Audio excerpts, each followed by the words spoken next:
Muy buenas noches, señoras y señores. ¿Cómo están ustedes? Bienvenidos a otra edición del Péndulo en Unicanal. Hoy vamos a hablar sobre la marcha de la economía. Es que en los últimos días han existido muchas críticas respecto de la supuesta paralización de la economía. Esto desde sectores empresariales.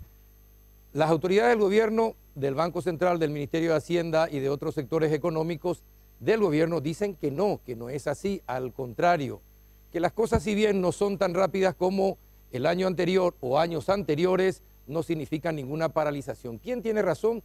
Vamos a tratar de dilucidarlo esta noche y por ello invitamos nada más y nada menos que a 4 conocedores de lo que pasa en la economía de nuestro país. El doctor, el economista Carlos Fernández Baldovino, presidente del Banco Central del Paraguay, don César Barreto, ex ministro de Hacienda, economista, el señor Beltrán Maqui, de la Cámara Paraguaya de Comercio, también economista, y el ingeniero Eduardo Felipo, presidente de la UIP. Con ello vamos a hablar, ¿está paralizada la economía? ¿Qué se puede hacer si es así? ¿No está? ¿Y por qué entonces las críticas a la vuelta de la pausa?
Bueno, iniciamos el debate. ¿Qué tal, señores? Buenas noches. ¿Cómo están?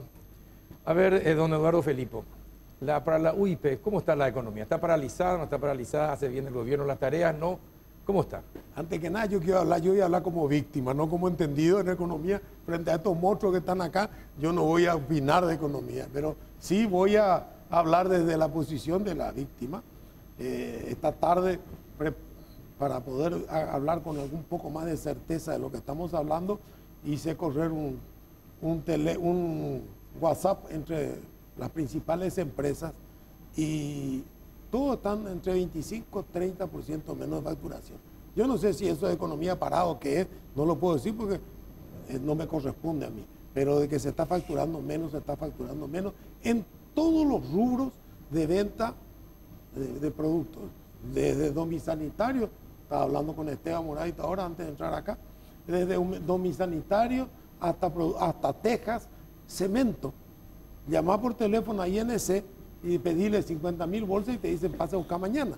Antes teníamos que formar cola, esperar y nada. El de cemento de Iguazú, estuve con el gerente general también y la misma cosa, no estamos. O sea, si se vende poco cemento, se vende poca varilla de hierro, se vende pocos productos de consumo, jabones, también estuve hablando con Trovato. Bueno, no sé. Ahora yo ya dije lo que pasa, que te digan ellos cómo y por qué.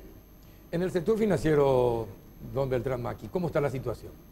Bueno, yo te diría que a estas alturas el crédito ya muestra signos de que está parando.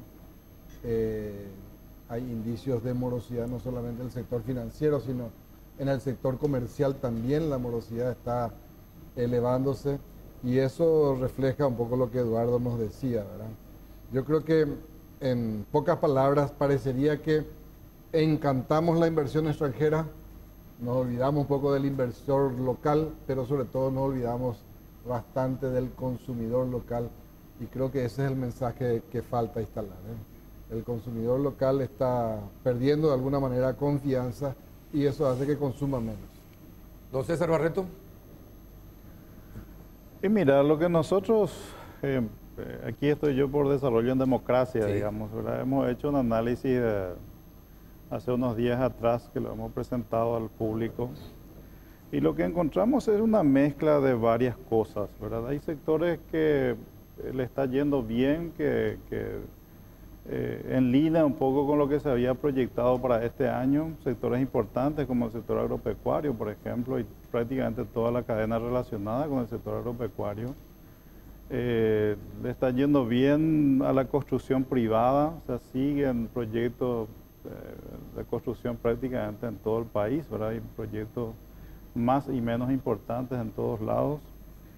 La frontera, las ventas fronterizas están muy afectadas negativamente por una caída importante del flujo de turistas brasileños que, según los empresarios de frontera, porque hay muchos controles del lado brasileño, yo creo que hay una cuestión coyuntural y hay una cuestión estructural ahí más de largo plazo, pero claramente hay caídas importantes en las ventas en la frontera. Y aparentemente hay en algunos sectores todavía es probable que sea por efecto del contrabando, que las ventas minoristas en algunos sectores no está como se estaba esperando originalmente. Nosotros esperábamos que con los controles que el gobierno implementó, yo creo que fue bastante persistente desde el año pasado, que eso tenga un impacto más de contención, digamos, pero lo que se nota es que aparentemente las ventas están más bajas a pesar de ese control que notamos por lo menos en los medios de comunicación que se hicieron varios trabajos el año pasado, ¿verdad? Eso es lo que nosotros encontramos. Ahora en promedio, si uno mezcla todas estas cosas, la economía está creciendo. ¿Por qué? Porque el sector agropecuario es un sector muy importante y ligado al mercado externo principalmente. Entonces eso, al medir el PIB está creciendo. Nosotros creemos que va a crecer en línea con lo que se había proyectado más o menos para este año, un poco más del 4%, ¿no? Bueno, hay que recordar que don César Barreto fue ministro de Hacienda y actualmente está en el sector privado, y entonces conoce las dos caras de la moneda. Ya escuchó el presidente del BCP, básicamente todo. Bueno, desde el punto de vista del gobierno, ¿cómo está la situación económica? Coincido mucho con lo que dice César, es una mezcla de cosas. Acá no podemos hablar de que todo está bien. Como dijo César, en el agregado nosotros encontramos también números que son similares a los que maneja Dende. Están en línea con lo que habíamos proyectado a comienzo de año, que sería alrededor del 4.8% de crecimiento para el año. Creo que Dende tiene 4.6, son decimales nomás. Ahora, no hay que dejar de reconocer que hay sectores que se están viendo afectados por diversos motivos. Uno de ellos, por ejemplo, es la desaceleración de Brasil en conjunto con los mayores controles que hay en frontera. Igualmente la cuestión de contrabando de la Argentina. Hoy tuvimos una reunión, creo que fue muy fructífera con la CAP, en donde nos presentaban números que reflejaban realmente los productos de consumo, cómo iban cayendo, así en línea con lo que dijo Eduardo. Entonces, evidentemente, prácticamente hay dos economías, en donde a una parte de la economía le está yendo muy bien, a la otra no le está yendo para nada bien. Pero como dice César, en promedio estamos en línea con lo que habíamos estimado inicialmente. ¿Es bueno esto? ¿No es bueno?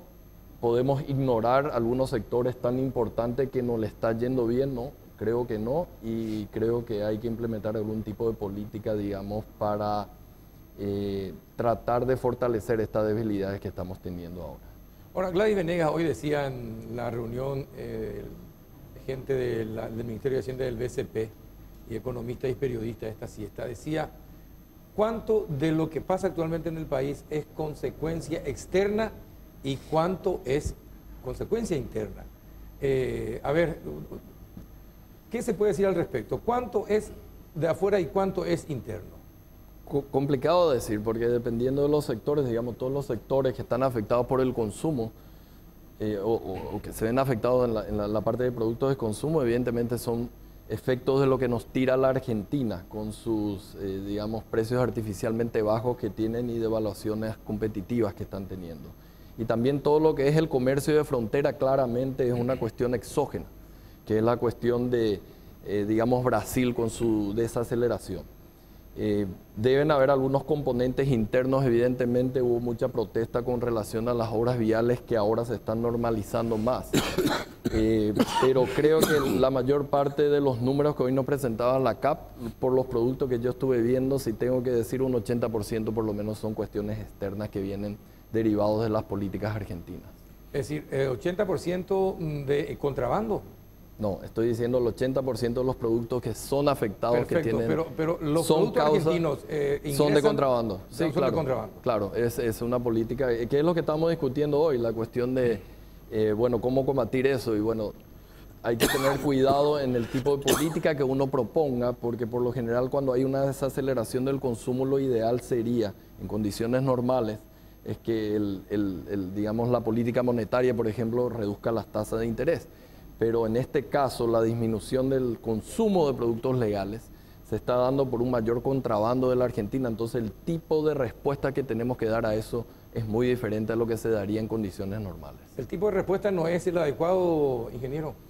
Bueno, yo no, o sea, todo lo que se está expresando acá responde a la verdad de lo que estamos hablando ahora. ¿Cómo se mezcla y cómo se diagnostica eso? ¿Y cuál es el efecto? Y yo creo que hay productos muy diferentes. Nosotros pienso que estamos haciendo un muy buen trabajo, cuando hablamos gobierno y todo lo que podemos ayudar para atajar el contrabando, pero específicamente de ciertos productos. En este caso el azúcar, ahí me contaron, están viniendo 58 camiones con azúcar incautada en Ciudad del Este.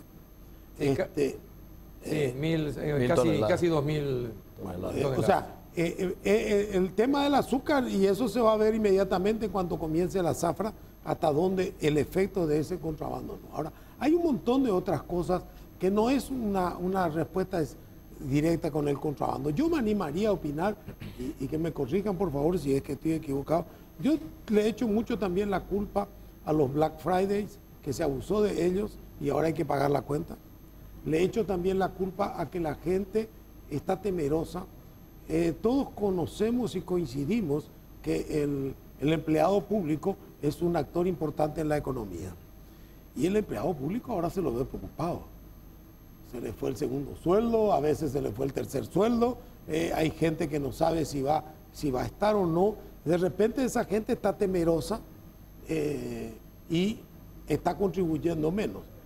De lo que no me cabe la menor duda, no sé hasta dónde están asustados o no, pero toda esa cantidad de gente que trabaja en la aduana, que siempre trabajaron en forma paralela, tenemos las cámaras filmadas para ver cómo contrabandean, esa gente debe estar reduciendo su estándar de vida también, que es a lo que contribuye lo que estamos hablando, en donde hay el primer efecto. En las grandes obras no estamos hablando de lo menos. Ahora, a mí me extraña mucho que el consumo de cemento sea menor. No me cierra. Sabemos que las obras viales están empezando a funcionar y no están, pero las obras viales no llevan mucho cemento. Y el cemento va en la construcción. Y realmente se consume menos. Nosotros nos vamos por la calle, por la avenida Santa Teresa y vemos construcción y pensamos que todo es así, pero de repente no es así. No se hizo casi nada en las viviendas. Cuando tienen un programa de no sé cuántos miles de viviendas, no se llegó al 20%. Y esas viviendas consumen ese producto, ese ladrillo y esa teja. Pero el tema de la vivienda siempre fue una propaganda electoral más que otra cosa, o una propaganda de los gobiernos más que otra cosa, más que realidad.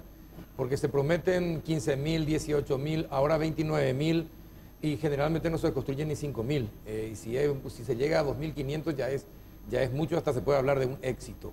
¿Verdad? Pero yo recuerdo que usted dijo esta siesta que en contrapartida no bajó ni disminuyó la venta de cemento ni de varillas, sí, denotando que el sector de la construcción no está tan paralizada como se dice. Los números que tenemos nosotros en el Banco Central, que están basados en ventas de la INC y de Cemento Iguazú justamente, importaciones de varillas, importaciones de cemento, producción de varillas por parte de ACEPAR. Tenemos un índice construido con eso y justamente daba un incremento. Por eso estaba hablando esta siesta acerca de la diferenciación y lo habló César con respecto a la diferenciación que hay que hacer con la parte de construcciones en el sector privado con el sector público. Acá podemos tener problemas, pero por los indicadores que tenemos, y justamente decía Eduardo, la cuestión de sector público nos lleva mucho cemento. Los datos que tenemos de INC es que se está vendiendo más que el año pasado. Digamos, yo no vería tan malo el hecho de que ahora haya más y hay cemento. Yo le felicitaría al presidente de la INC en ese caso. Sí, pero no aumentó su producción. Porque realmente siempre esa empresa ha funcionado muy mal y creo que ahora está realmente repotenciada y eso permite realmente ofertar más decir, el cemento. sector privado está usando el cemento de la INC hoy día. Yo creo que sí, por los indicadores. Por los indicadores y por lo general usa, ¿verdad? Porque como él dice, lo que se hace son en los puentes, puede usar los cementos, pero después la mayor puedo parte. complementar lo que yo no entiendo por qué hay una diferencia entre las percepciones de los indicadores que estamos viendo. O sea, yo soy un economista, yo miro los índices, miro los números y los números no reflejan, excepto en algunos sectores, ¿verdad? Esta percepción, ¿verdad? Y yo yo lo que veo es que hay muchos cambios de reglas del juego que yo creo que están afectando mucho lo que Beltrán en algún momento creo que él llamaba la psicología un poco de los empresarios, ¿verdad? ¿Qué quiere decir cambio de reglas de juego? Cambio de reglas de juego en el sector construcción, por ejemplo, que ahora las empresas extranjeras pueden participar en las licitaciones. De hecho, hay una que ganó una última licitación, ¿verdad? Eso es un cambio de regla de juego enorme respecto a la forma en que opera este sector hace 60 años, ¿verdad? Y yo estimo que eso estará afectando el espíritu de los empresarios nacionales en el sector construcción. Estemos o no de acuerdo de la forma en que ellos han actuado en el pasado, pero es un cambio de reglas extremadamente importante, ¿verdad? Segundo, hay un cambio de reglas tributarias importante en el sector agropecuario que está costando mucho la implementación y hay mucha discusión en el medio, ¿verdad? Hay planteamiento que se hizo respecto a cambios en los mecanismos de control y de multas tributarias que el Ministerio de Hacienda lanzó hace unas 2 o 3 semanas atrás, que implica un cambio de regla de juego demasiado importante en el funcionamiento de la relación entre el contribuyente y el Estado paraguayo. O sea, hay cosas que yo creo que están impactando más el ánimo probablemente que los datos reales de los últimos 3 meses. Lo que pasa es que hay que tener cuidado con el ánimo, porque el ánimo, está bien, los números hasta ahora han sido positivos, pero si el ánimo cambia muy bruscamente, los números pueden cambiar drásticamente en los próximos meses. Entonces, creo que esta parte es lo que el gobierno no está manejando adecuadamente y yo creo que debería de dar señales un poco más claras en ese sentido, ¿verdad? A ver, Sí, don Beltrán, la constante amenaza del Ingeniero, Ministerio de permite. Hacienda de aumentar los impuestos. No, solamente para reafirmar lo que le está diciendo. En ambos ámbitos que Sí. menciona César, no solamente se da ese cambio, sino se da en el medio de conflictos y de agresiones. Y yo creo que eso realmente afecta al ánimo, ¿verdad? Porque lo vemos por la prensa, lo vemos todos los días en las declaraciones de ambos lados, ¿verdad? Y creo que eso nos hace a todos mucho daño. Pero yo creo que coincidimos con los grandes números de Paraguay van a ser muy buenos este año, no cabe duda. Pero si uno le pregunta al que vende cemento, si vendió cemento, te dice sí. Pero ¿dónde está su cemento? En el depósito del distribuidor. El cemento no llegó a la construcción. Si uno pregunta en la municipalidad cuántos planos de nuevas construcciones se aprueban, uno puede tener idea de lo que estamos hablando, ¿verdad? La gran construcción que vemos, muchas de ellas son obras que tienen carteles, pero que todavía no arrancaron tan bien. Pero si uno mira la construcción de dúplex, si uno mira la construcción de pequeñas viviendas que no tienen nada que ver con el Estado, que son del sector privado, también eso está parado, ¿verdad?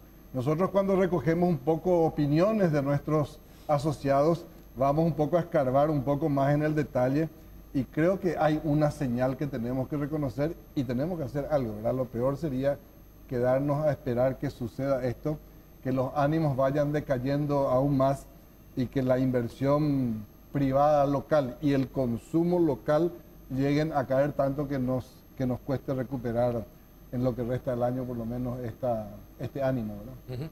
Ahora, ¿y por qué las agresiones? ¿Por qué las agresiones de ambas partes? ¿Por qué el ida y vuelta? Bueno, Por lo que dijo...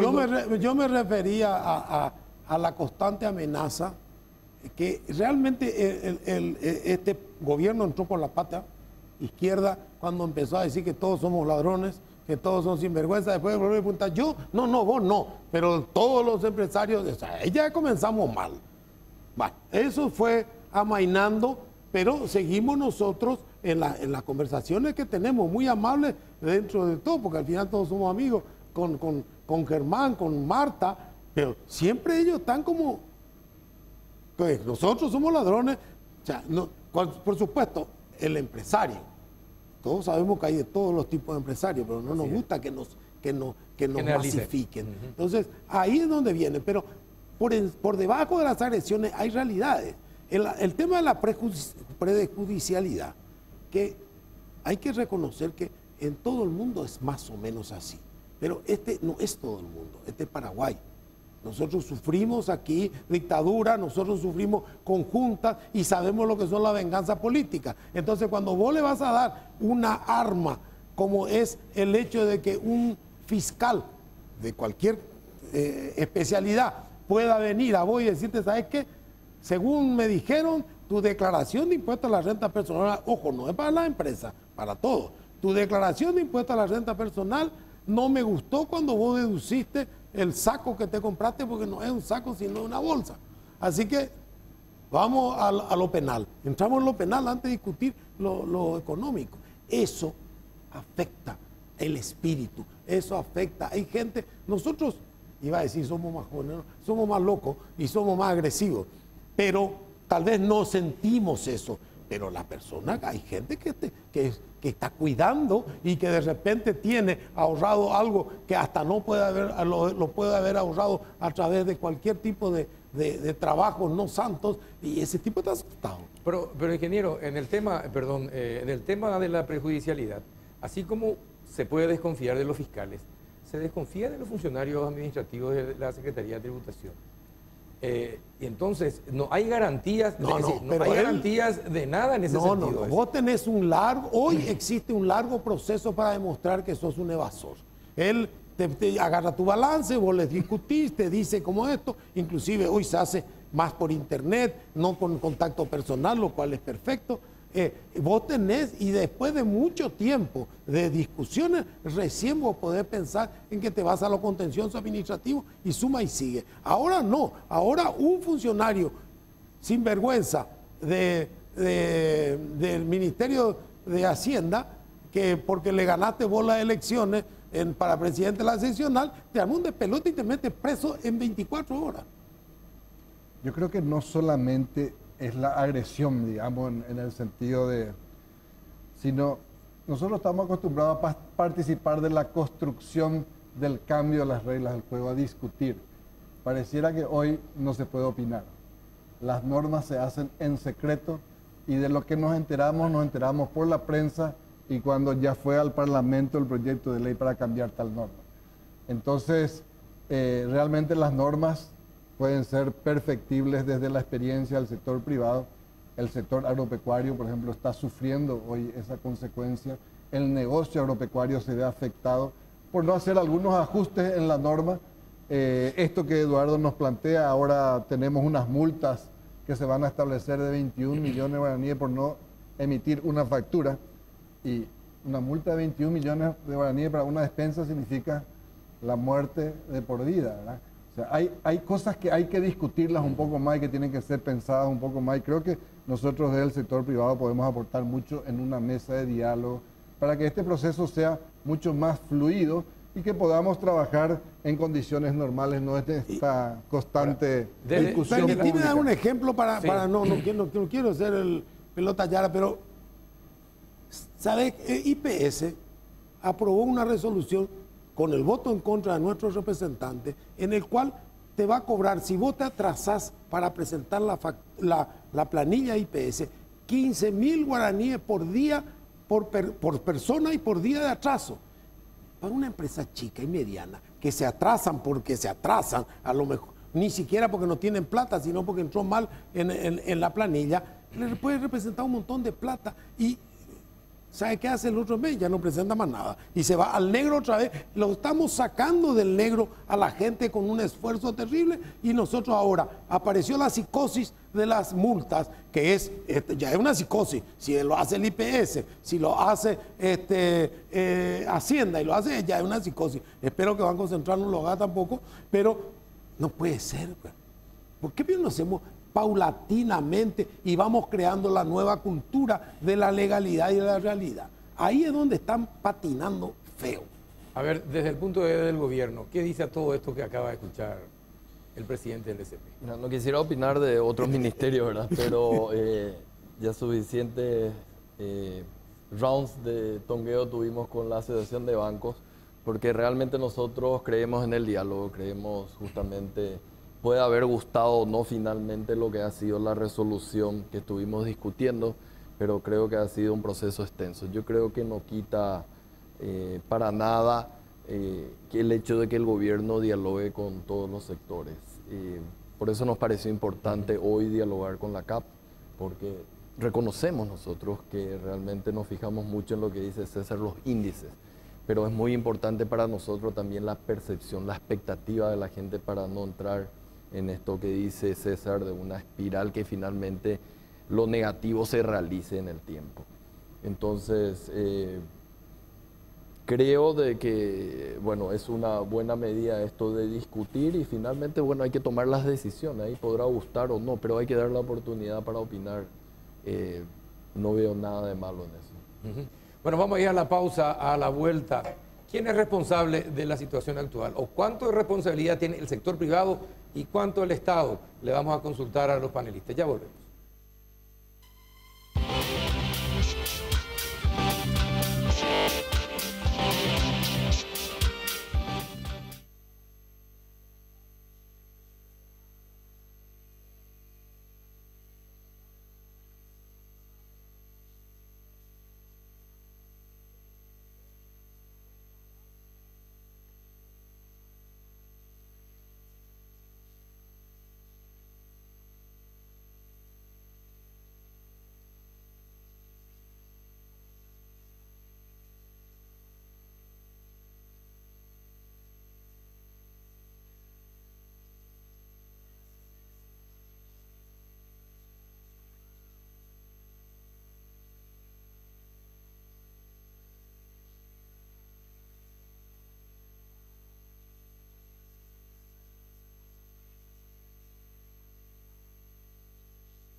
Seguimos en el péndulo con el presidente del BCP, Carlos Fernández Baldovino, César Barreto, el ministro de Hacienda, Beltrán Maqui de la Cámara Paraguaya de Comercio, Eduardo Felipo de la UIP, debatiendo sobre la marcha de nuestra economía.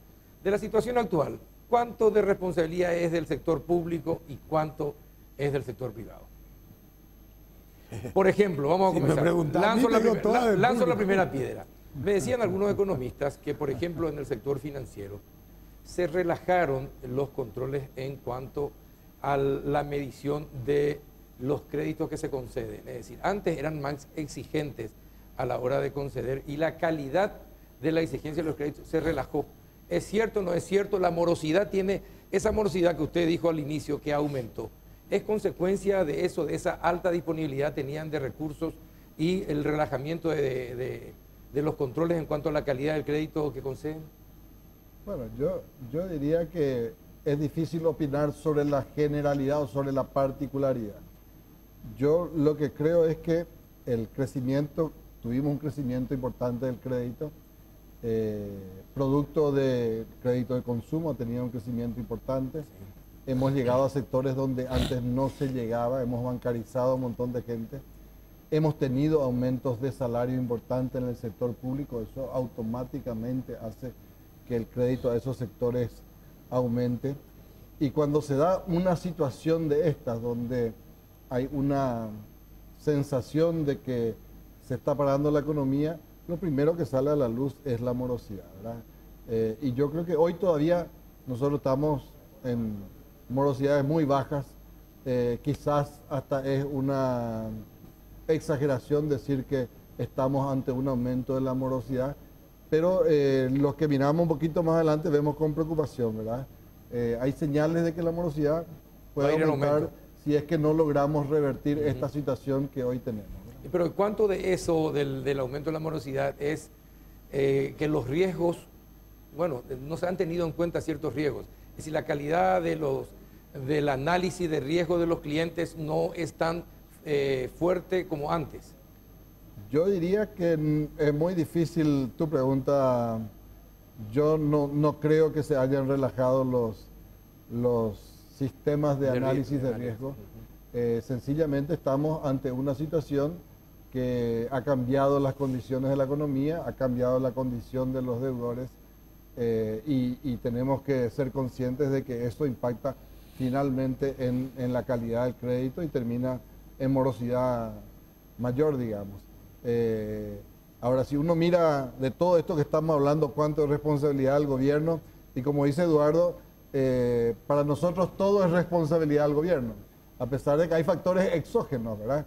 Pero el control de esos factores exógenos, la reacción a esos factores exógenos, muchas veces está en manos del gobierno. Nuestra responsabilidad probablemente está en saber visualizar los riesgos, en saber visualizar las oportunidades y en advertir al gobierno cuando algo no camina como nosotros por lo menos creemos que debe caminar, ¿verdad?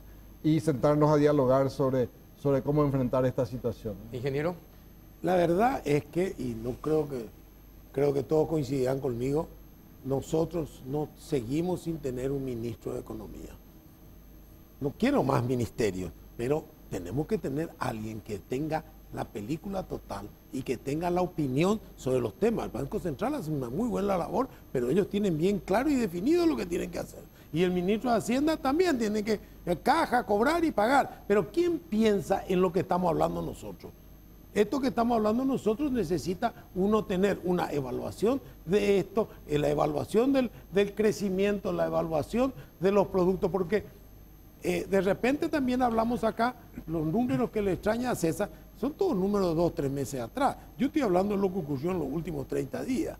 Cuando dentro de 60 días esto que está ocurriendo hoy se refleja en sus números y bueno, y después cómo corregimos el rumbo. Alguien debería estar, repito, no quiero un ministerio más, pero alguien tiene que ocuparse de hacer estas evaluaciones porque son las evaluaciones razonables de medir la economía en general con todos los puntos de vista. Muy elegantemente ha criticado al ministro de Hacienda. Muy elegantemente. Pero yo lo critico directamente siempre, así que... Tiró, fue un buen centro. Don César. A ver,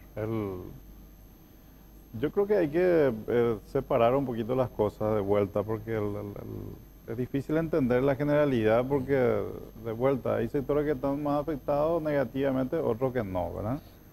La construcción, que es el que aparentemente uno mira los números, hay una caída en la inversión pública, eso claramente es una decisión del gobierno, y la decisión del gobierno es responsabilidad del gobierno. Ahora, uno tiene que evaluar si esa decisión fue razonable o no. Desde mi punto de vista, la decisión fue razonable. ¿Por qué? Porque el año pasado veníamos a un ritmo que era insostenible. Entonces, cuando el ritmo es insostenible, uno tiene que llevar a un ritmo que se pueda cumplir hoy, mañana, pasado mañana y dentro de 5 años. Estos niveles de inversión que estamos teniendo ahora, que al completar este año, según nuestra proyección, es un aumento del 20% respecto al año pasado, estos son niveles de inversión sostenibles. Ahora, si yo lo comparo el primer cuatrimestre de este año respecto al año pasado, la caída de la inversión pública fue 40%. ¿Pero por qué? El año pasado fue 4 meses electorales donde el gasto de manera irresponsable se multiplicó por 3 o 4 veces. Entonces, no hay forma de que pueda sostener eso en el tiempo, ¿verdad? Pero fue una decisión del gobierno y es responsabilidad del gobierno haber hecho lo que hizo. Desde mi punto de vista, hizo lo que tenía que hacer. Ahora, ¿de qué le sirve a los contratistas o a los proveedores tener más contratos, tener más contratos, tener más contratos y después no puede cobrar? Entonces creo que hay que tener un poco de conciencia en ese sentido. Ese ordenamiento del flujo de caja del gobierno yo creo que le va a llevar todavía hasta mediados de año por lo menos. Y recién al segundo semestre van a tener algún espacio para que pueda ejecutar nuevos programas y nuevos proyectos. Es decir, tan mal quedó la economía. Se desordenó, o sea, a diferencia de cuando asumió Nicanor Duarte Frutos en el 2003, en esa situación fue mucho más caótica que esta, ¿verdad? Porque en aquel momento el Estado paraguayo no podía endeudarse con nadie. Sí, casi estaba. Entonces, imagínate en aquel momento, 2003, 2004, 2005, hasta mediados del 2006 le llevó a arreglar la situación. Casi 3 años de gobierno solamente para arreglar la situación. En esta oportunidad el déficit es alto, más alto que la vez pasada, pero en esta oportunidad el Estado tenía capacidad de endeudarse. Entonces el ajuste yo creo que va a llevar menos tiempo. Nosotros estimamos que se empezó el gobierno el año pasado en agosto, para mediados, para fines de junio, julio, ellos van a tener ordenado el flujo de caja y van a poder ya gestionar el gobierno como tiene que ser gestionado. Pero el monto del déficit esta vez fue mayor que aquella vez. Solo que esta vez el gobierno tuvo más opciones de poder tomar endeudamiento para poder acomodarse más rápidamente. Es decir, fueron más irresponsables en los últimos 2 años. Los 2012 y 2013 fueron una irresponsabilidad política absoluta. ¿No? Todo, ¿no? Doctor, ¿usted?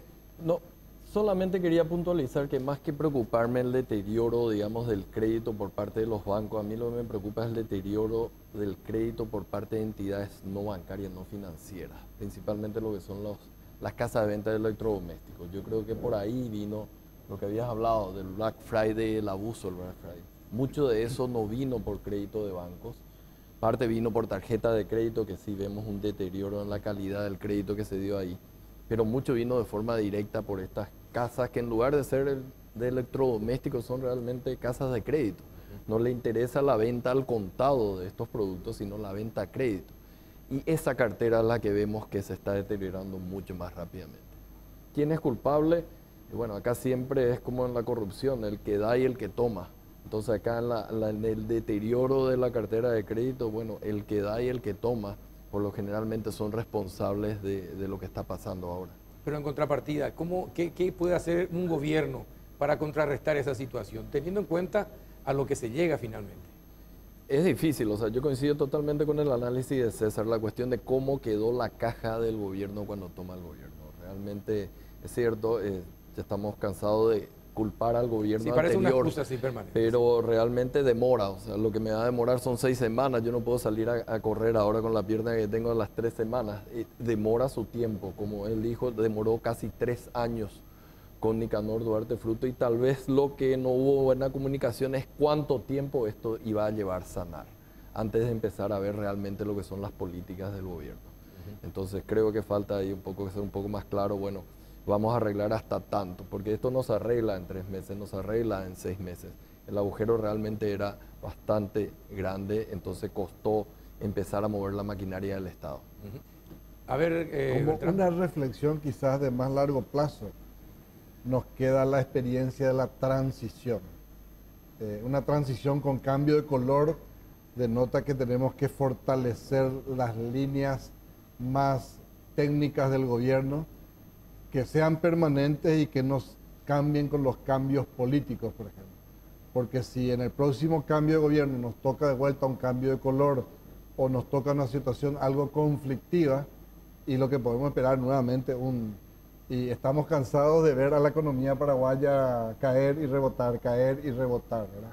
Entonces creo que tenemos que tomar todos el compromiso, fundamentalmente el sector político, de crear una clase de funcionariado público que pueda subsistir a los cambios de gobierno Que sea una y carrera. mantener un plan de gobierno en ejecución, digamos.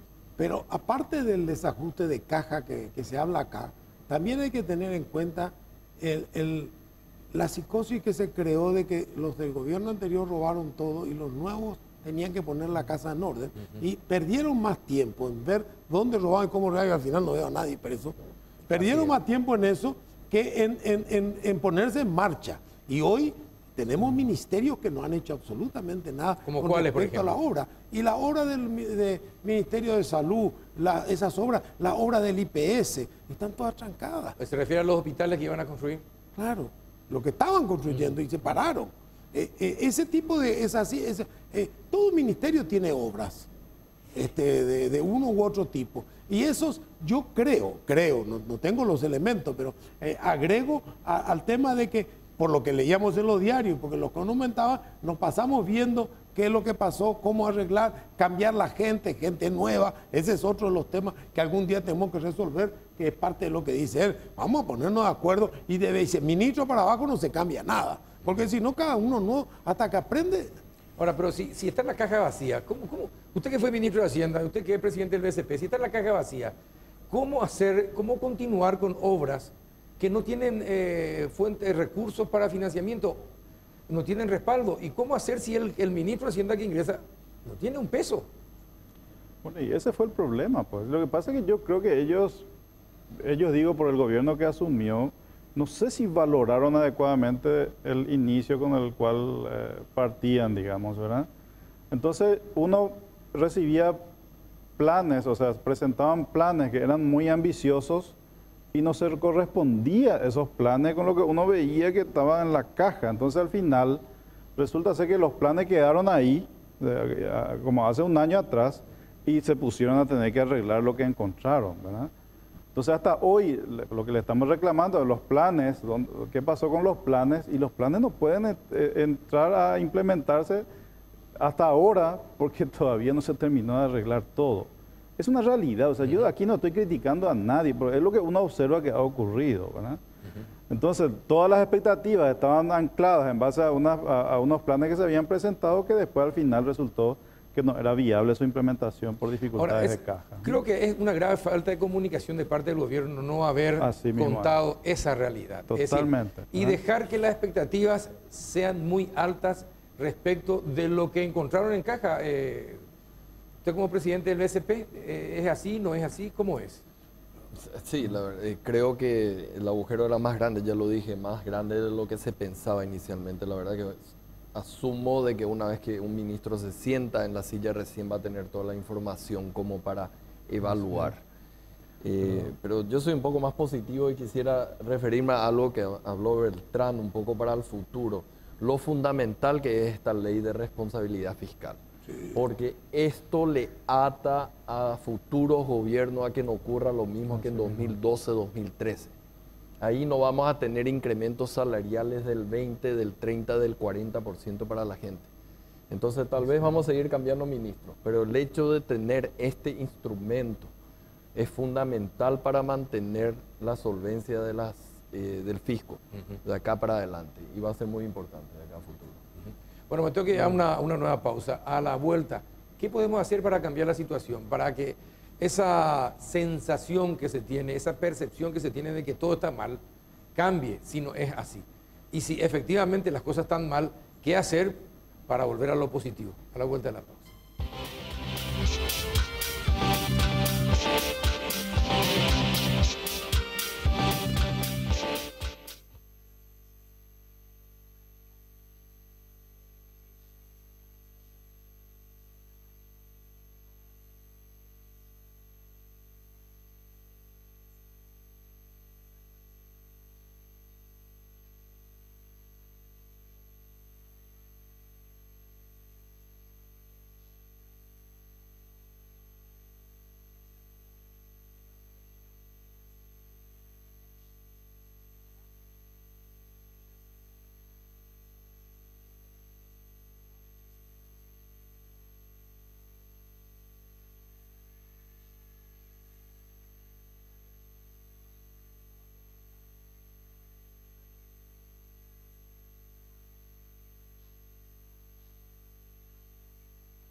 Bueno, seguimos en el péndulo hablando y analizando la marcha de la economía. Entramos en el último bloque.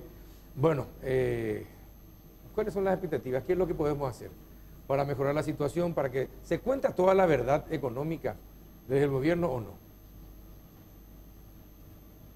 Yo no sé, yo creo que sí. Hay dos cosas que se habló acá. Muy elocuente fue el silencio. Expectativas, ¿eh? Muy elocuente fue el silencio. Una cosa es expectativas y otra cosa son realidades. Si queremos mejorar la expectativa y queremos mejorar la psicología y de que la gente tenga ese ánimo del que hablamos que nosotros estamos perdiendo, y bueno, tiene que comunicar la verdad de lo que tiene que hacer y de los planes que tienen que hacer. Varias veces yo dije, nos estamos preocupando mucho por las nuevas inversiones, pero nos estamos preocupando por lo que estamos acá invirtiendo todos los días. Entonces, un poco de eso yo creo que hace falta para ordenar la cosa. Ahora, hay que contar la verdad, no se puede engañar, y la verdad yo creo que se va a ver recién dentro de 3 o 4 meses las mejoras, pero todavía vamos a tener 3 o 4 meses de pálida, la vamos a tener porque no lo veo que eso. Lo que hay que tratar es de que no se desanime la gente. Yo hablo por el industrial. El industrial vos le tenés 6 meses de facturación baja y si no lo calentás en el espíritu en algo, el tipo empieza a cerrar y despide gente y después para arrancar de vuelta lleva un montón. A eso es lo que yo le tengo miedo. Por eso es que me refería al tema de que hay que arreglar el avión en vuelo y no que aterrice porque después para que decole consume más combustible. Eso es lo que hay que tratar. que no pare en la expectativa de la gente. Ahora, me dicen los televidentes también a través de Twitter, así se dice, Twitter, ¿verdad? Por ejemplo, con la ANDE, ¿qué es lo que se puede hacer si hace 10 años no reajusta sus tarifas? ¿Cómo una entidad como ANDE va a invertir y va a hacer que la electricidad llegue a todas partes y puedan usarlo los industriales si la tarifa no se reajusta hace más de 10 años por cuestiones políticas más que por realidades de crecimiento? No, es mentira eso. ¿Es mentira? Es mentira. La ANDE está haciendo, no tiene tiempo para ejecutar, tiene dinero, tiene préstamos, tiene dinero, está ejecutando, ha mejorado muchísimo y está. El tema de la tarifa, ¿y por qué va a aumentar la tarifa a la ANDE si no le aumentó a Itaipú? El que escribió eso no sabe lo que dice. Bueno. Yo creo que hay, quizás no una gran solución, sino hay algunas cosas que se pueden hacer. Yo creo que mucho se puede lograr cerrando los conflictos abiertos. Claramente hay un conflicto con las constructoras. Yo creo que tenemos la obligación de cerrar ese conflicto y que esto funcione. Coincido con César de que esto todavía va a durar un poco, pero creo que el segundo semestre tenemos un panorama bastante más alentador enfrente. El otro conflicto que creo que hay que cerrar es el conflicto con el sector agropecuario, porque si bien este año ha tenido un crecimiento fabuloso, si persisten estas condiciones de que por el sistema impositivo se generan fricciones y conflictos permanentes, eso tampoco es bueno para el sector agropecuario y tampoco es bueno para la economía, ¿verdad? Creo que sentarnos a dialogar sobre las cuestiones que son la carne del nuevo rumbo, porque el nuevo rumbo parece bien claro, ¿verdad? Inversión, por un lado, todos estamos de acuerdo en esto. Coincido con Eduardo que hay que darle el valor a la inversión local, no solamente a la internacional, que es muy bienvenida, pero hay que valorizar lo que tenemos acá. Por el otro lado, el combate a la pobreza, que tampoco hemos visto todavía arrancar los planes, pero sabemos que se está trabajando en esto. Y por último, el combate a la corrupción, ¿verdad? Ese combate a la corrupción también es una cuestión que hay que conducirla y hay que explicarla permanentemente. Y cuando tenemos alguna señal en el sentido contrario, hay que explicar 2 veces más, ¿verdad? Porque la coherencia es muy importante para que ese combate a la corrupción sea creíble. Yo creo que uno de los capítulos más difíciles que le pone un condimento especial es esto, porque la economía y hemos funcionado durante mucho tiempo con el aceite de la corrupción. La dinámica la daba la corrupción. Cuando esto se quiere cortar, y es lógico que suframos, digamos. Pero hay que hablar mucho de esto porque no se combate la corrupción por obra de gracia ni en el día, sino esto es un proceso que nos va a llevar probablemente mucho tiempo y indudablemente hay costos que tenemos que asumir para tener un país menos corrupto. Y yo creo que vale la pena, ¿verdad? Ahora, los conflictos con el agro. Hay sectores ya disconformes también con las agroexportadoras.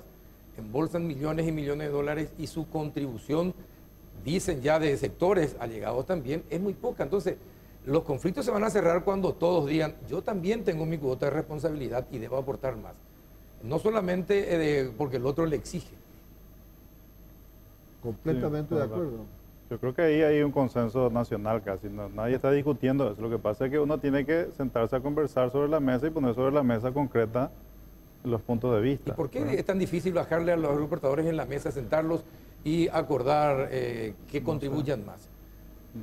No sé, yo no conozco el trasfondo del conflicto, digamos, lo que se dice, no tengo un conflicto y eso impacta, ¿verdad? Yo quería agregar un poquito a lo de Beltrán, tal vez lo interesante que uno puede concluir de lo que estamos hablando es que los ajustes son de sintonía fina. Acá no estamos hablando de que hay una catástrofe que uno ve para el futuro, ni mucho menos. Todos confiamos en el futuro del país.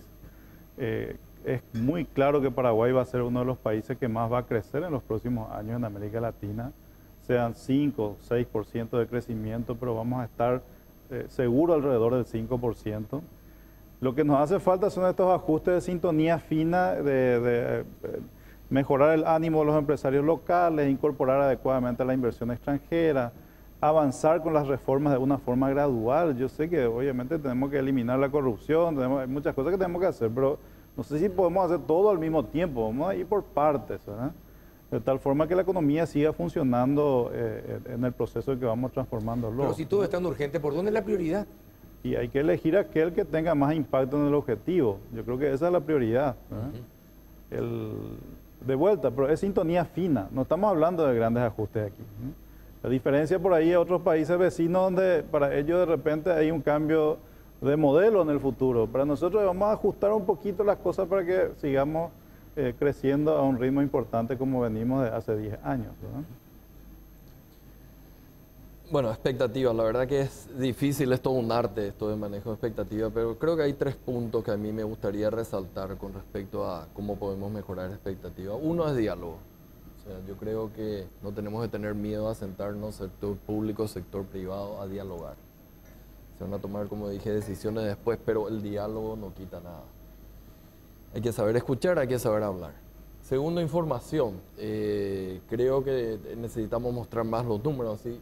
No es confrontación de números, es simplemente ver los números. Como hoy estábamos en la CAP, me dieron su número, dimos nosotros los números y hablamos sobre esos números. Entonces hay que pasar un poco más de información. Y tercero, importante, la comunicación. O sea, realmente cuáles son los planes, qué podemos esperar de acá para adelante y demás, porque no es solamente información el número, sino qué significa el número, cómo interpretar el número.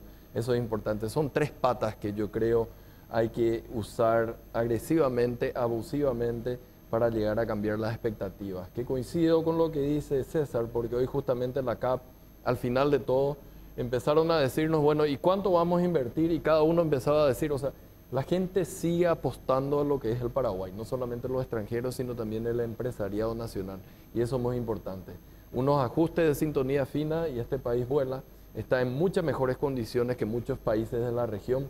Entonces creo que va a ser fácil a futuro, si tenemos estas 3 patas, cambiar las expectativas, porque creo que todo el mundo es consciente que las oportunidades son enormes en nuestro país. Ahora, para terminar, nosotros somos masoquistas, nos vemos peor de lo que estamos realmente. Les pregunto esto porque uno lee los informes del Banco Mundial, del Fondo Interamericano de Desarrollo, de las economías de la región o los análisis económicos de la región, y a Paraguay lo ubican, pero increíblemente bien. Es decir, yo me sorprendo cuando leo en el diario El País de España los informes sobre Paraguay, pero son realmente espectaculares. Y digo, pero nosotros somos masoquistas que nos vemos tan mal. Son los macro números. Esto que decía César, ¿verdad? La sintonía que tenemos que hacer es fina. Venimos de una historia de buen desempeño y lo único que ellos están allá y nosotros estamos acá. Entonces nosotros de alguna manera sentimos la presión de los comentarios de la calle, de lo que vemos, de lo que sentimos. Por eso reaccionamos y yo creo que está bien que lo hagamos siempre en el sentido de construir, ¿verdad? Porque de alguna manera cuando alguna señal recibimos tenemos que transmitirla y tenemos que poder mirar adelante y ver qué decisiones tomamos para corregir las cosas que haya que corregir. Pero te digo, es por esto que decía César, es sintonía fina de la que estamos hablando, la tendencia de Paraguay, y es lo que importa al que nos mira de afuera, es realmente una tendencia excepcional en la región, ¿verdad? Y la preocupación de que nos va bien es mucho más cuidar que nos va bien, que cuando uno le va mal, entonces ya se tira con los brazos caídos. Nosotros nos va bien y pensamos que nos puede ir bien y mucho mejor. Y por eso estamos preocupados. O sea, no queremos perder el ritmo, no queremos perder eso. Cuando uno sale, yo estuve el lunes en Buenos Aires con Leite en un country presentation y uno escucha esto y me digo que le da vergüenza decirlo con otro, porque lo que no estamos acostumbrados a mentir, pero sabemos que no es eso. Sabemos que es lo que estamos hablando, que el macro número, que todo lo demás está bien, pero somos muy celosos de eso. Bueno, aparte yo creo que hay que, aparte de ir a hacer roadshow en Nueva York, hay que ir a hacerlo en Villarrica también probablemente. O sea, nos falta mucha venta hacia el interior de lo bueno que hemos hecho históricamente y de lo bueno que estamos haciendo también ahora. Nosotros estamos haciendo, nosotros digo, porque yo sé que el gobierno lo hace, pero lo hacemos como país, estamos haciendo mucha venta al exterior. Muchas reuniones con inversionistas en Estados Unidos, en Europa, en Japón, en otros países asiáticos, pero hacia adentro no estamos haciendo algo en la acá nos peleamos. Acá nos peleamos. Acá nos peleamos. Y está bien que sea así. al final. No como hizo uno que yo digo, que nos peleamos de afuera hacia adentro. Bueno, señores, muchísimas gracias por este diálogo franco y sincero. Uno se va un poco más tranquilo después de escucharlo a ustedes. Ustedes son los que entienden de la marcha de la economía del país.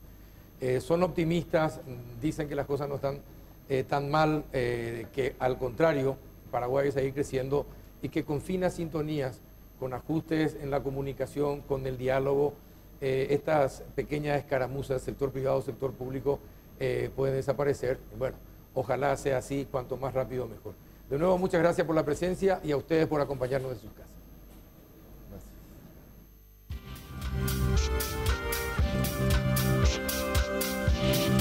Gracias.